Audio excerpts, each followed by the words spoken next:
everybody, back again with a new demo. This time I've got some new gear. I'm going to try it out, let you guys know what's going on. So just for a quick rundown, basically Splawn Nitro 100 watt head EL34 is right back there, mic'd up with an SM57 copy, running into my computer.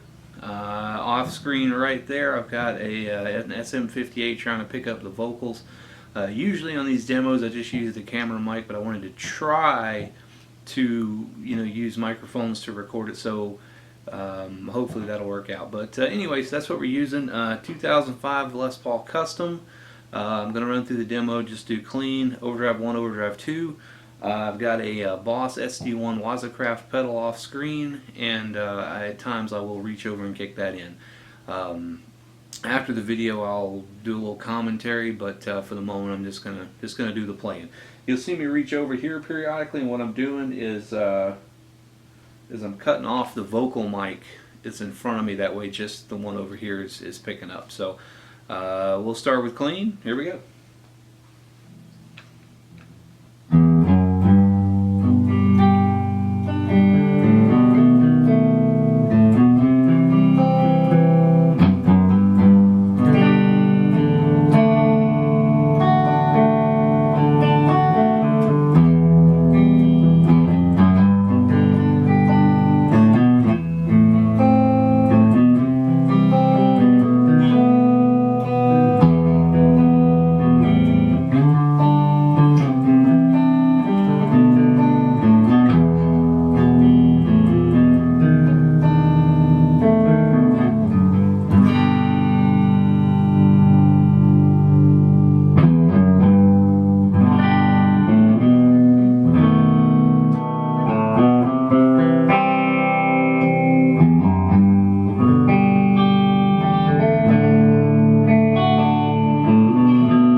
So that's enough with clean. That's not really why we buy these amps, is it? So I'm going to go over to Overdrive 1, and what I'm going to do is I'm going to start with the bridge volume at 5. And this, in my opinion, is a real nice older kind of Marshall thing. You'll notice a little bit of hum and hits out of this amp. It is super, extremely, ridiculously high gain, so it's going to do that, but I'm not using a gate or anything, so with a gate you could do better.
So bringing the volume on the guitar to 10, this puts us into kind of a heavy 80s thing. Yeah, real nice. And again, excuse me here because I'm probably going to screw up a couple of things.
So now we'll go ahead and move it to Overdrive 2, and this is where, well, I guess this is where this amp lives. Overdrive 2, really heavy, like Overdrive 1, but a whole lot more gas.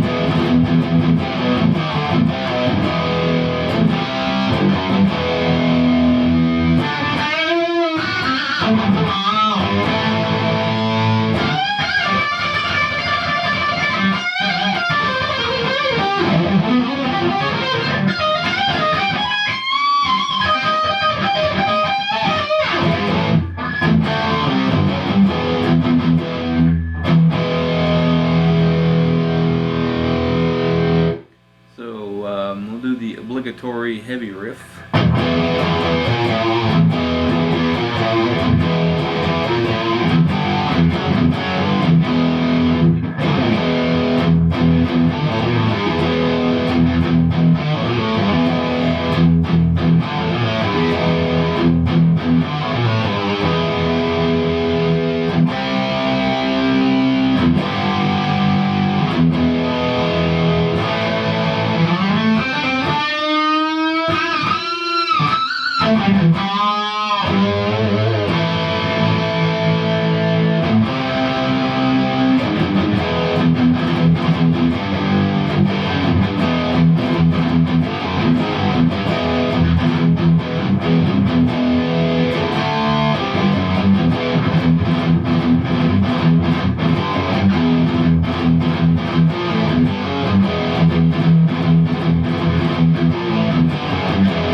what I'm going to do now, I'll go back to Overdrive 1, and I'm going to use the Overdrive pedal.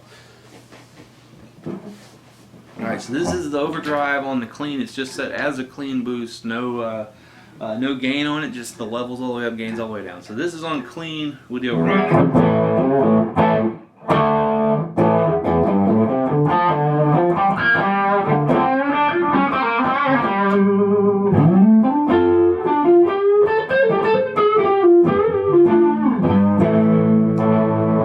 Alright, Overdrive 1.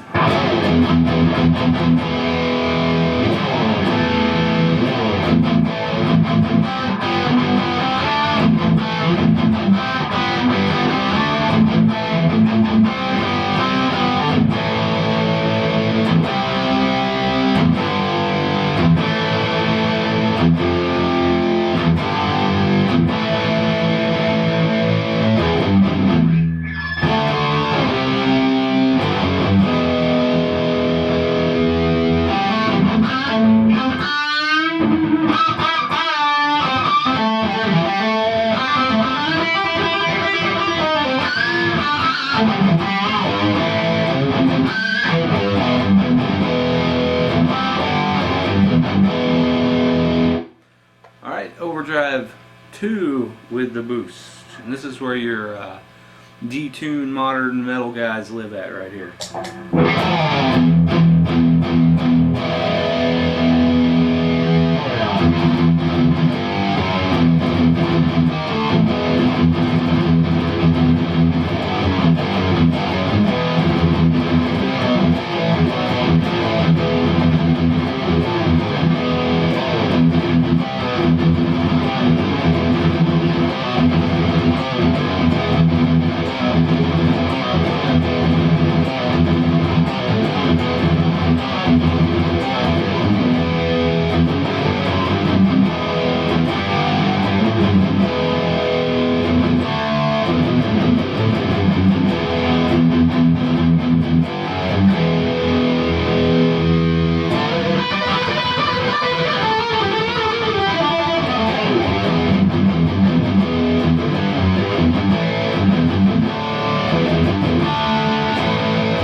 What I think is amazing, and you'll have to excuse me, that's not really my style of playing, but what I think is amazing, and hopefully it comes through on the recording here, is that much gain with an overdrive pedal, and this thing is still as articulate. I mean, it is like when you do a D chord or any other chord, every note, even with all that gain, it's still right there. It's just amazing.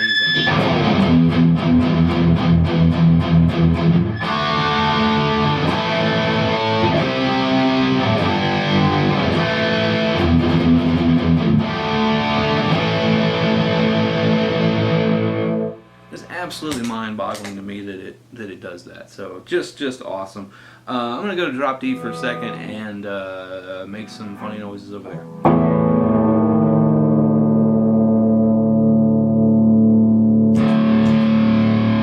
So, this is the overdrive pedal on.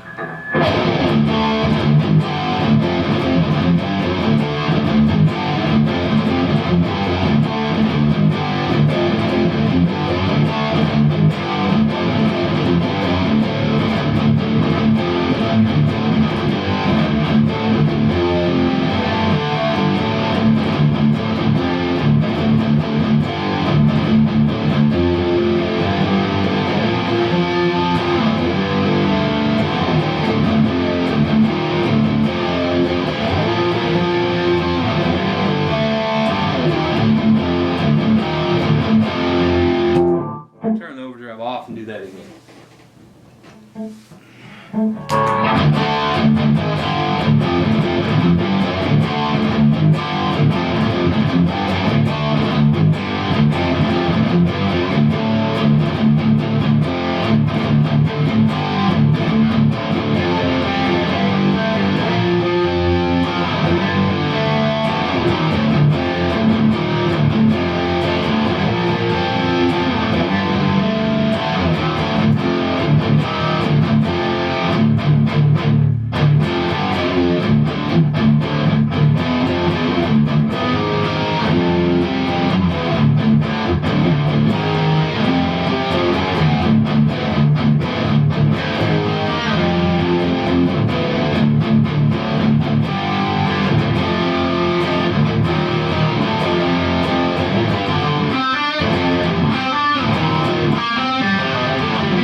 say that about wraps up the demo. So hopefully it was informative and entertaining watching me train wreck with a guitar. So at this point, if you don't want to listen to me blab on for a few minutes, you can stop the video. Just want to share some thoughts on it. If you guys have watched any of my other demo videos, you can check them out on my channel. I'm not a pro player, I'm not a pro demo guy, I just do this for fun just because. So anyway, equipment that I have had that I've gotten rid of. I had a Marshall YJM 100 amplifier. I had an ESP Eclipse original series guitar, which was amazing. I had a 2015 Les Paul Standard, and at this point all that stuff's gone, and I'll tell you why. When I bought the ESP and the Gibson and everything, I was in a band. We played hard rock, not really metal, but harder edge stuff. So that guitar fit, very well with that, with the EMGs and everything like that. At the time, I was into the thin necks and all that. So politics and everything that happens with bands, I quit. And the day that I unloaded my gear from the band room, I sold that Eclipse that day. Actually, I got a Martin acoustic out of it, plus a little bit, of course, but anyway, so I enjoy playing the acoustic. The other Les Paul, the Standard and the YJM amp, those went to get this, and I didn't trade them even by any stretch, but it just was credit, I guess you could say, towards getting this guitar. My whole life, because I'm an Ace Frehley fanatic, my whole life Les Paul Custom has been my kind of holy grail of a guitar, and I don't know why I didn't buy one to begin with, but when I bought the Standard. But anyway, that aside, so I let go of those items, the YJM and the Les Paul Standard, to get this thing, and I got an amp at the same time and everything, and I've kind of had to tone chase again because the YJM was so good. I brought home an Engel combo amp, Thunder 50, which is decent, but I wasn't a fan. It was one of those cases where it sounded really good in the store, but when you get it home, it's completely different. So I wasn't very happy.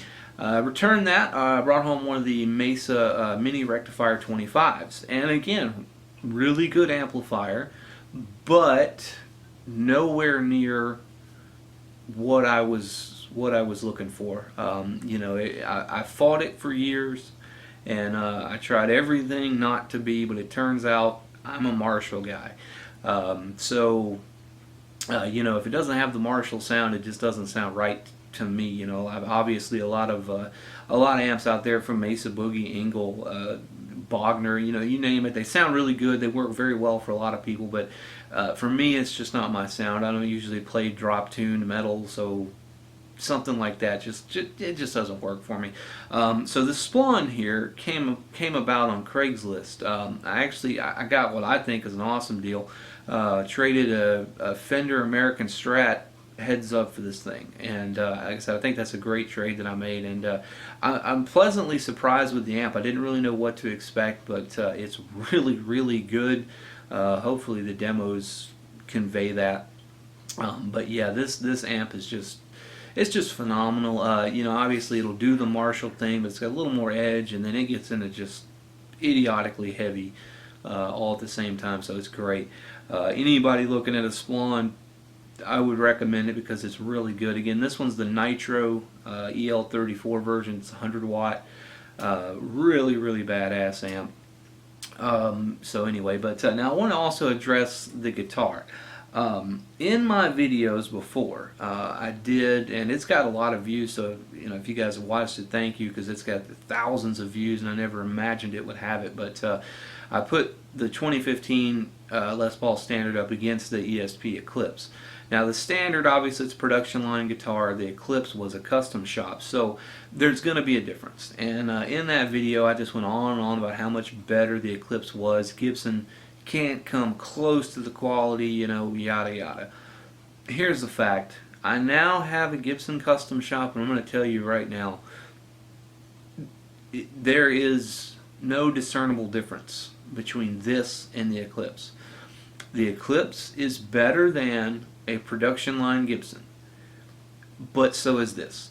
But when you put this guitar and the ESP side by side, I swear there is no discernible difference. The quality on this is just as good every single bit as the ESP.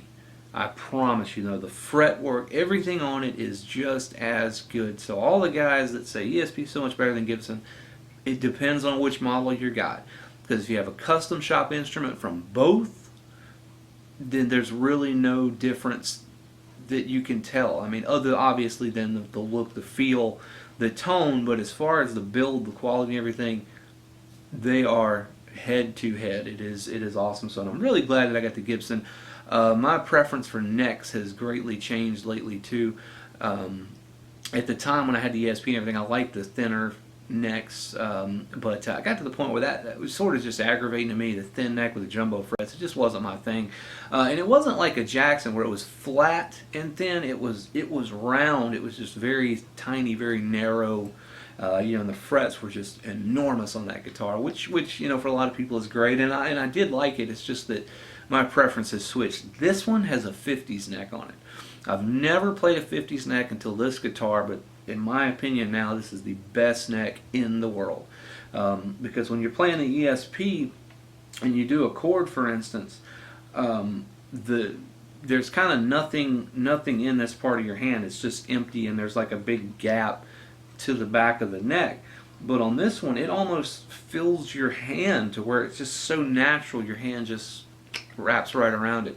And from my understanding, and of course I've played both, and I have played them side by side, a 50s neck and a 60s neck, the difference is really in the shoulders. The back part of the neck here is a little deeper on the 50s, but the big part is this rounded portion right here. On a 60s, it's called a slim taper, and it sort of tapers like this up towards the fretboard, but on a 50s it keeps a perfect circular pattern all the way around. And to me, it fills in your thumb, when you're on top, and it just makes it so much easier. And I don't get any hand fatigue, or anything like that with the 50s neck. I think it's just much better. So anyway, that's what I wanted to do.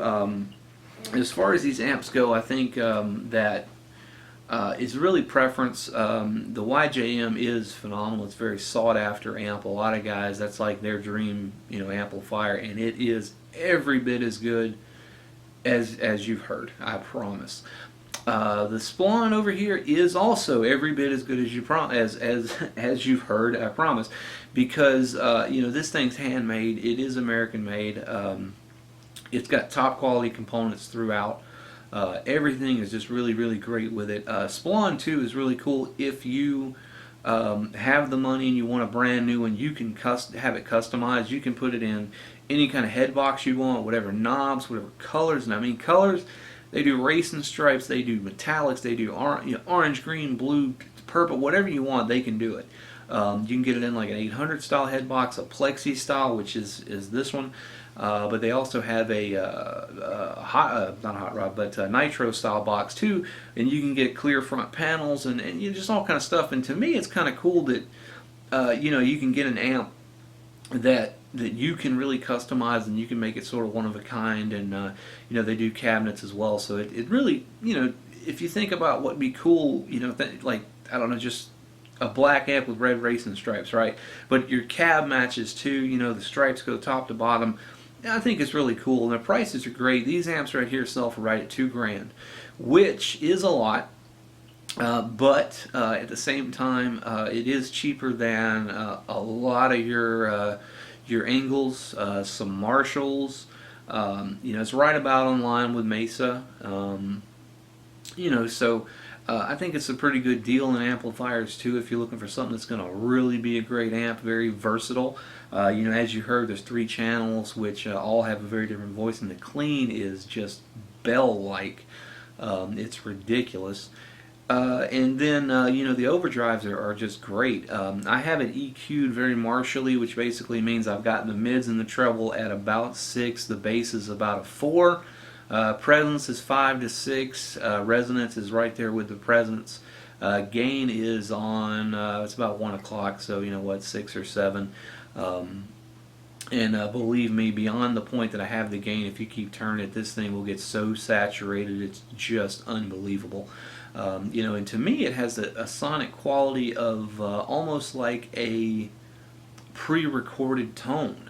You know, a lot of times, if somebody's tone chasing, they're told on forums a million times, don't chase an album tone, because on the album it's multiple layers, there's compression added, there's all kind of stuff that you'll never get if you just have the amplifier by yourself. But to me, this thing actually does have that quality to it, where it has such a thick sound that it almost sounds like a recorded, mastered sound coming right out of the amp. So I think it's great. Also to mention, cabinet over here is a 1960B. I've got G12 T75s and V30s in an X pattern. The microphone is on one of the V30s.